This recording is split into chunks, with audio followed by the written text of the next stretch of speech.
Early in October 1990, we made a special trip down to Plymouth, North Carolina to help my dad make molasses.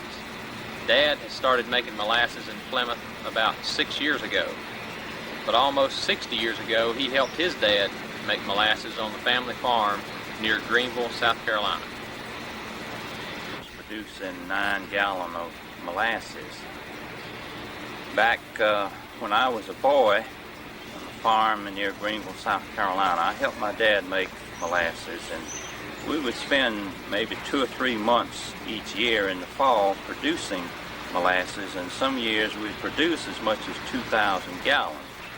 And we didn't grow all this cane on our farm. The other farmers nearby would bring in their cane to the mill. We would process the molasses and then keep 1/3 of the molasses as a toll for squeezing the juice and cooking it into molasses. Then in the winter we would take these molasses into Greenville, South Carolina, and walk the streets, peddle these molasses out for sometimes as little as 35 cents a gallon. And that's the way we dispose of those molasses that we made in the fall. Here, now wait a minute, I'll show you what they would do. My dad.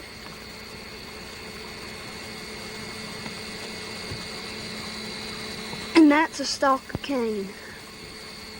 See, my dad's 6'2". That's how is that, and that's the farthest he can reach. Okay, set him off. Okay, this is me. I'm about 4'5", and this is the farthest I can reach.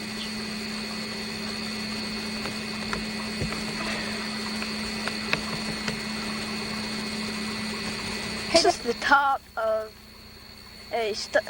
top of a stalk of cane. It has the seeds in it. It has the seeds in it. See, I don't want to tear it. But well, you cut it off before you put the cane through the mill. You cut this off before you put the cane through the molasses mill, and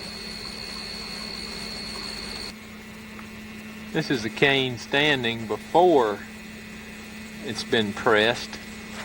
you cut and pressed. Over And this here, is the cane after it's been pressed. this is the husks. They're called pummies.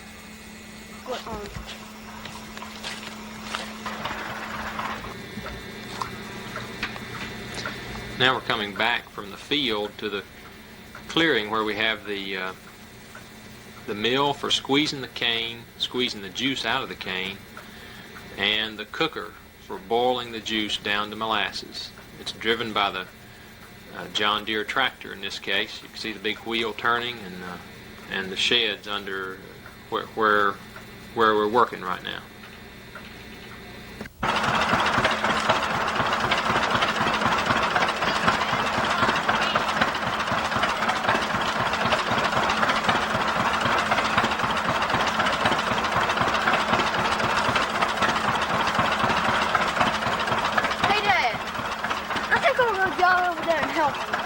Okay.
Now, back when I was a kid and I was helping my dad make molasses, things moved a little slower than they're moving today.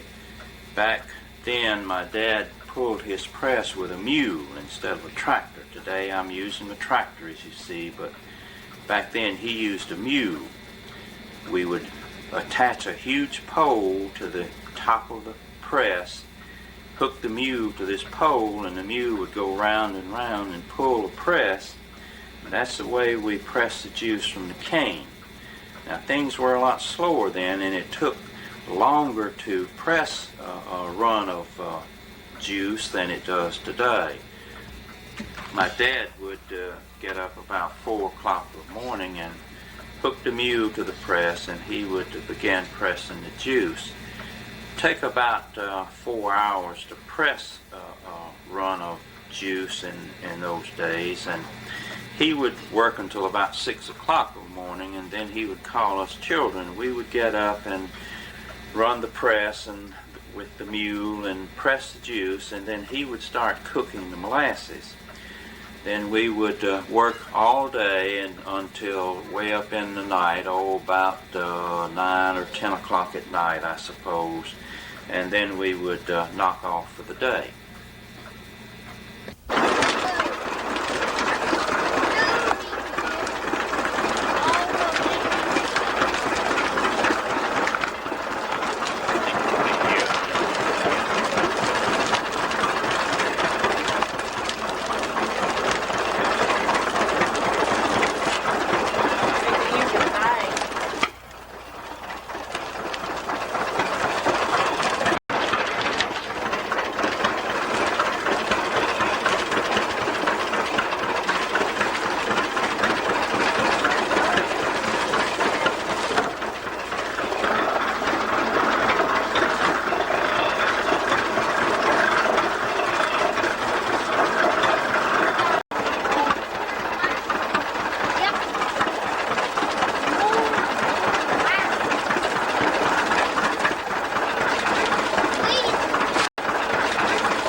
Carry that, Chris, and it gets less. Can you carry that? I think so. Got it? Well, here.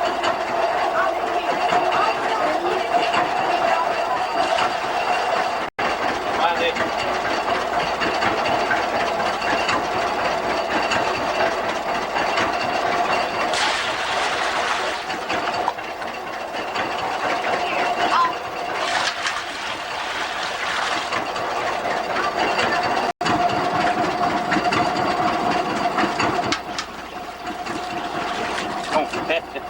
Don't wait it around here, we can't stand it.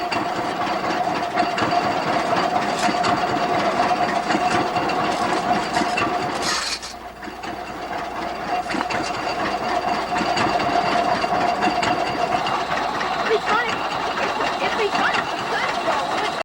Yeah, I know, I'm waiting to get it caught.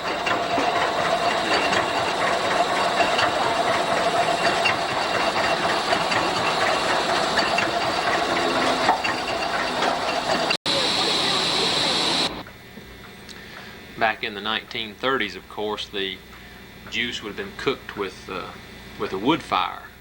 But today we've chosen to use gas. We made these burners ourselves out of pieces of galvanized pipe about 5 feet long. We drilled 700 holes in those 3 pieces of pipe to form these gas burners.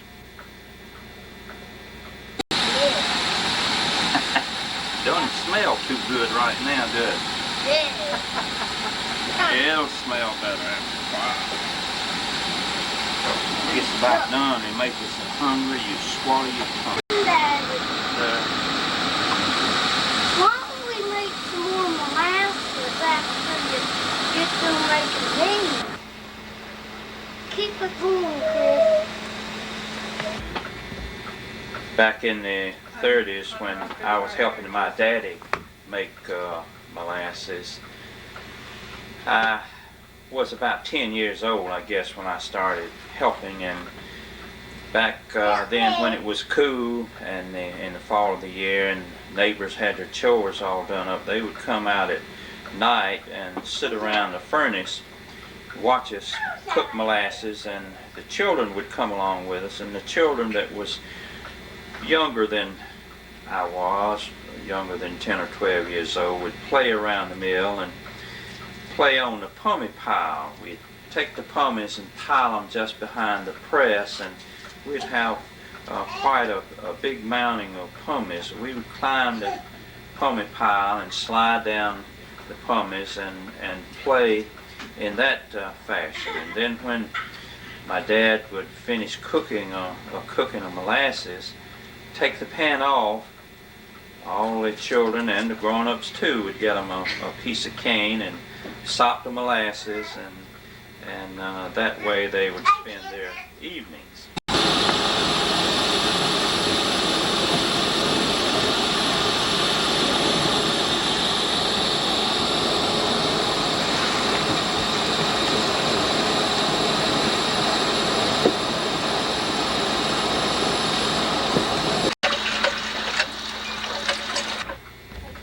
As we get closer to the syrup being done, the heat's turned down slightly, and here you'll see my dad beginning to test the syrup to see if it's reached the right stage. You notice we'll be noticing how the drops fall off of the skimmer as you hold the skimmer up in the air and they begin to cool. And the way the drops fall off, that's the best indicator of whether the syrup's done.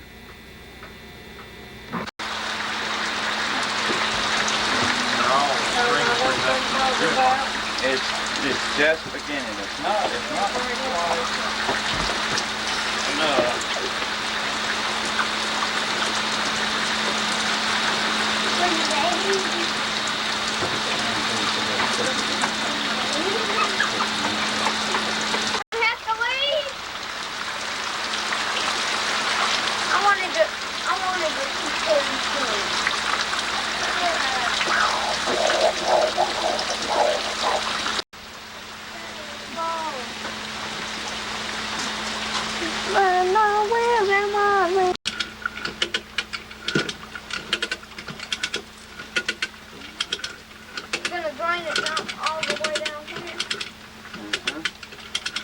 What, you gonna turn this on and sit or splatter? Not till they're ready, Chris. Don't turn it on. Then you got a hammer to go with those overalls? Sometimes it just takes a lot of talking to soak it in.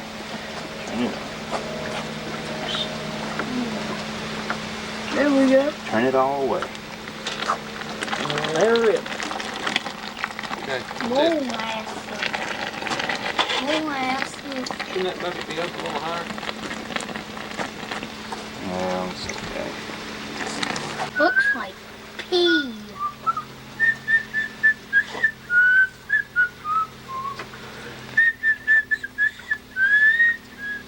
Go.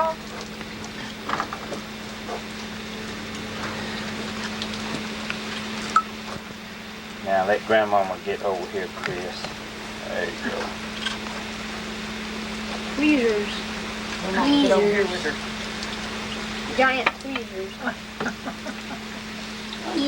Squeezers is more like it.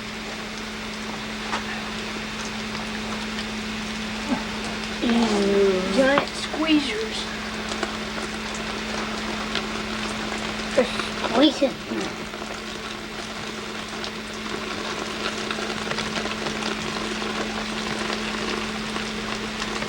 Anybody got a piece of paper?